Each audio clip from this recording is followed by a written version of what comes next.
Hello students, देखिएगा।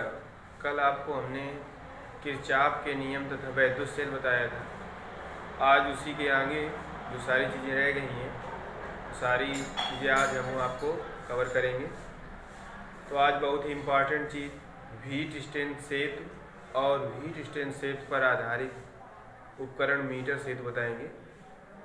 तो पहले हीट स्ट्रेंथ सेतु समझेंगे क्या होता है। तो हीट स्ट्रेंथ सेतु देखिए, हीट स्टोन सेतु किसी किसी किताब में लिखा होता है हीट स्ट्रेन ब्रिज। तो ये क्या है, वैज्ञानिक के नाम पर भी आधारित है हीट स्ट्रेन सेतु। इसके द्वारा क्या करते हैं कि बहुत सारे जटिल प्रतिरोध लगे होते हैं। किसी परिपथ में बहुत सारे प्रतिरोध लगे होते हैं, तो उन प्रतिरोधों का मान हम ज्ञात करते हैं हीट स्ट्रेन सेतु की सहायता से। तो सबसे पहले क्या ज्ञात करते हैं, जटिल परिपथ में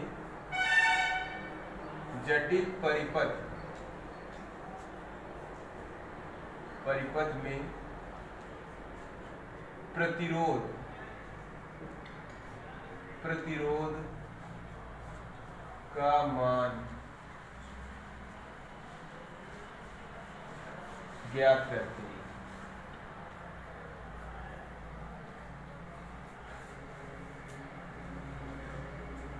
तो इसके लिए क्या होता है कि इसमें एक विकर्ण लेते हैं, विकर्ण के एक चतुर्भुज लेते हैं। तो चतुर्भुज की चारों भुजाओं पर हम प्रतिरोध लगा देते हैं और चतुर्भुज के एक विकर्ण पर सेल तथा कुंजी लगा देते हैं और दूसरे विकर्ण पर धारामापी और कुंजी केतु लगा देते हैं। तो इस प्रकार से एक चतुर्भुज बना देते हैं।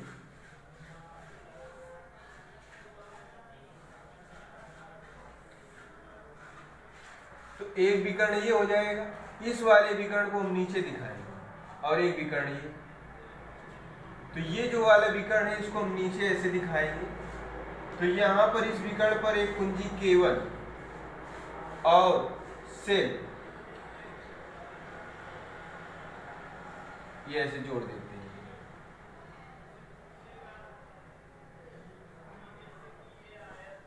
अब इसमें इस बिंदु को P, ये Q, ये R और ये S, इस पर एक ये विकर्ण डाल देते हैं। तो इस विकर्ण पर क्या करते हैं, धारामापी, इसको गैल्वेनोमीटर बोलते हैं, और इस पर कुंजी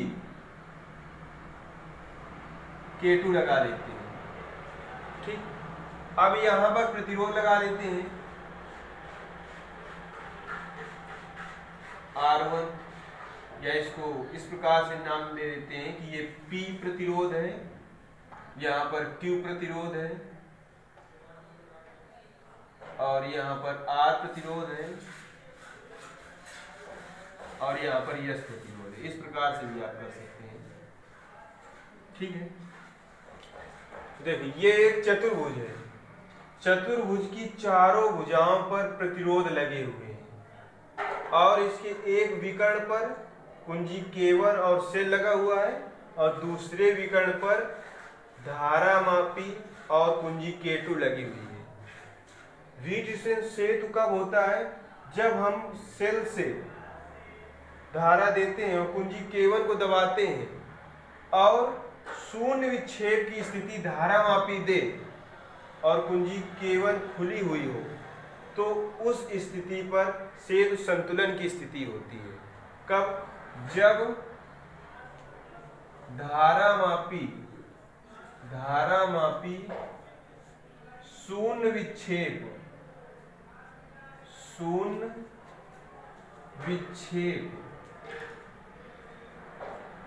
की स्थिति बताए,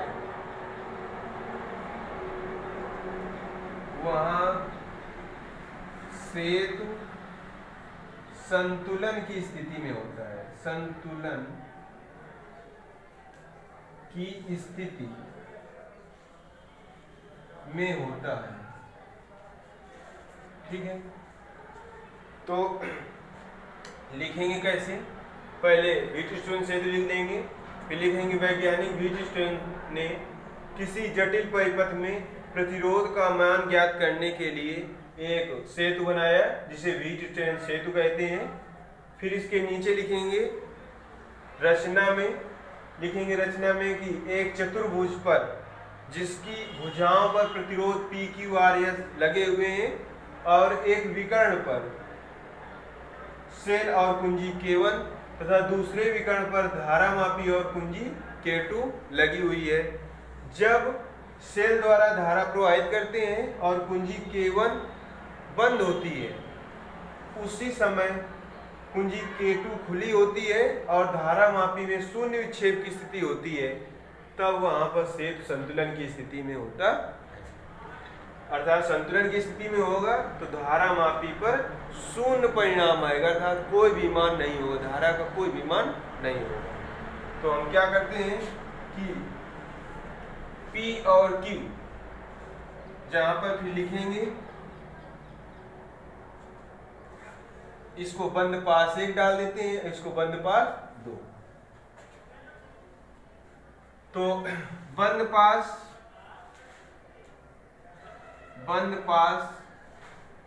1 में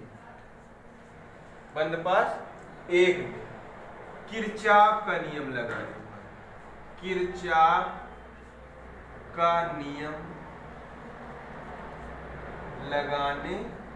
पर तो किरचॉफ का नियम क्या था कि प्रतिरोध का गुणन। अब इसमें देखो, ये धारा इधर से जाएगी तो इधर से धारा ऐसे आ जाएगी और इधर धारा ये I1 हो जाएगी और इधर धारा I2 हो जाएगी।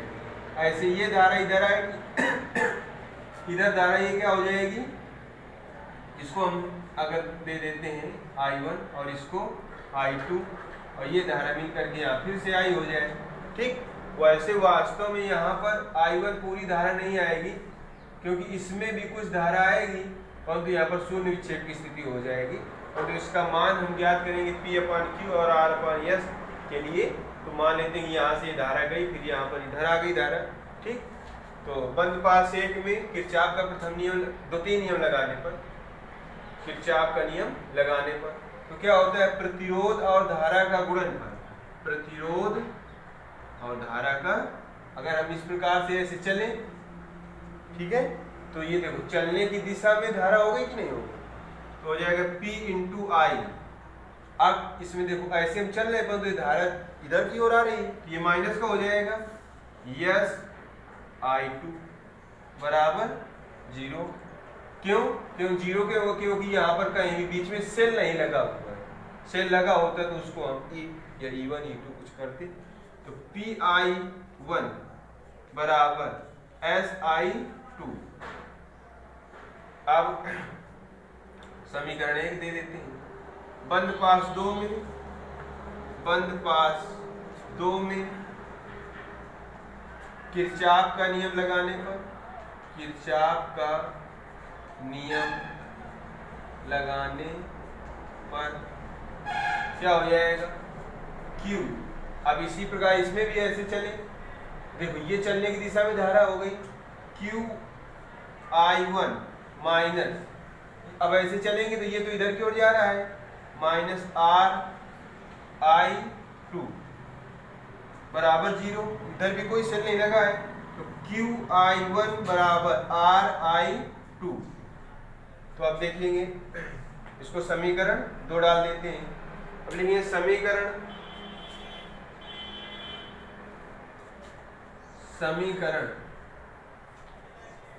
1/2 से, तो क्या है, P/I1 बटे Q/I1 बराबर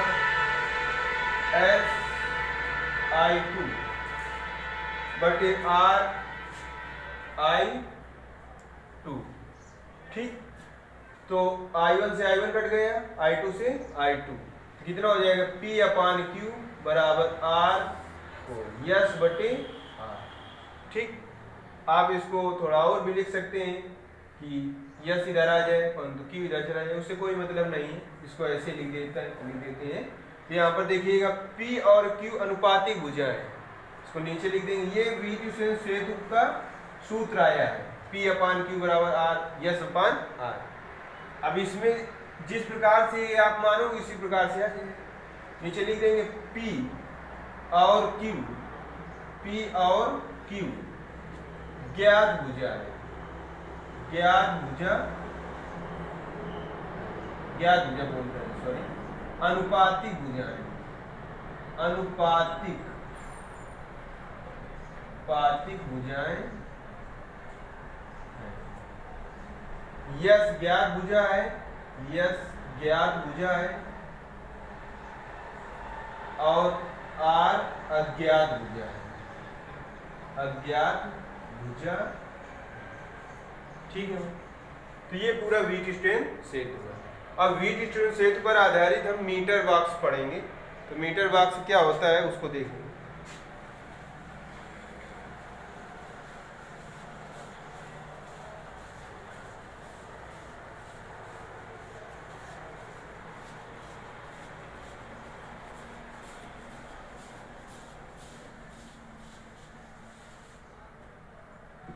वीट स्ट्रेन सेतु पर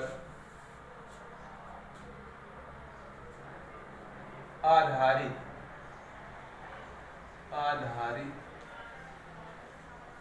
उपकरण मीटर सेतु।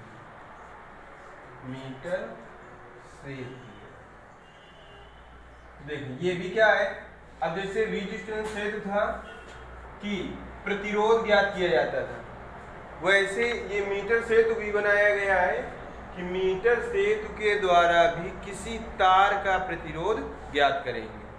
तो अब मीटर सेतु पहले बना लेंगे, कैसे होता है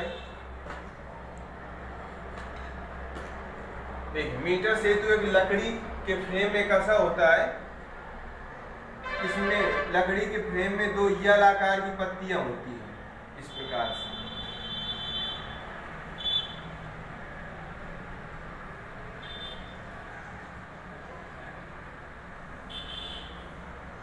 उल्टे यल आकार की दो पत्तियां होती हैं और ये सारी चीजें लकड़ी के फ्रेम में होती हैं, और बीच में तीसरी जो जगह होती है वो तीसरी पत्ती तांबे की लगी होती है या एल्यूमिनियम की होगी, जिसमें 3 संबंधक पेंच लगे होते हैं इस प्रकार से। और यल आकार की पत्ती जो लकड़ी के फ्रेम में कसी होती है वो उस पर 1 मीटर लंबाई का तार होता है, मिश्र धातु का। ये तार कहेगा होता है मिश्र धातु का, कांस्टेंटन या मैग्नीन किसी भी धातु का हो सकता है। कितना होता है 1 मीटर। ठीक है, अब इस यल आकार की पत्ती पर यहाँ पर एक छिद्र होता है, यहाँ पर छिद्र होता है, तो इस छिद्र से और इस छिद्र से हम प्रतिरोध बॉक्स जोड़ देते हैं। क्या जोड़ देते हैं? प्रतिरोध बॉक्स। ये इस प्रकार से ये प्रतिरोध बॉक्स हो गया, प्रतिरोध बॉक्स। और यहाँ पर एक हम जोड़ देते हैं जिस तार का प्रतिरोध ज्ञात करना होता है। ये एक तार जुड़ा है, उसका क्या करना है? प्रतिरोध ज्ञात करना है। अर्थात तार जुड़ा है जिसका प्रतिरोध ज्ञात करना। ठीक है, अब इसमें क्या करते हैं कि इस तार को मान लेते हैं कि ये बिंदु तार का ए हो गया और ये बिंदु हो गया सी। तार के ए सिरे को कुंजी से होते हुए, कुंजी K1 से होते हुए सेल द्वारा इसको जोड़ देते हैं। किससे जोड़ देते हैं? सेल द्वारा जोड़ देते हैं, और बिंदु C को सेल के ऋण सिरे से जोड़ देते हैं। तो ये बन जाता है मीटर सेल। अब इसके द्वारा इधर से ऐसे करंट जाएगा इसमें। और एक बात ये याद रखना कि जो तीसरी पत्ती होती है, तीसरी पत्ती के ये बीच वाले बिंदु से क्या जोड़ते हैं कि धारामापी। क्या जोड़ते हैं? धारामापी, जिसको बोलते हैं गैल्वेनोमीटर। और इस गैल्वेनोमीटर से एक कुंजी जुड़ी, वो जॉकी जुड़ा होता है। क्या? जॉकी, सर्पी जॉकी जे बोलते हैं ये, जिसको इस तार में कहीं भी टच कराया जाता है। जैसे इस तार को इधर से टच कराएंगे तो शून्य विक्षेप की स्थिति जैसे इसमें आ जाएगी, तभी क्या हो जाएगा, जब धारामापी में शून्य विक्षेप की स्थिति आए, शून्य विक्षेप की स्थिति आती है तभी सेतु संतुलन की स्थिति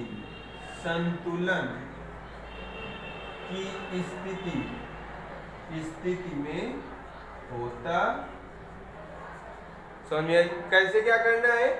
पूरा यल आकार की दो पत्तियों के बीच में एक मिश्र धातु का तार जोड़ देना है 1 मीटर लंबाई का, और बीच में जो जगह होगी वो तीसरी पत्ती पर इसमें 2 छिद्र होंगे।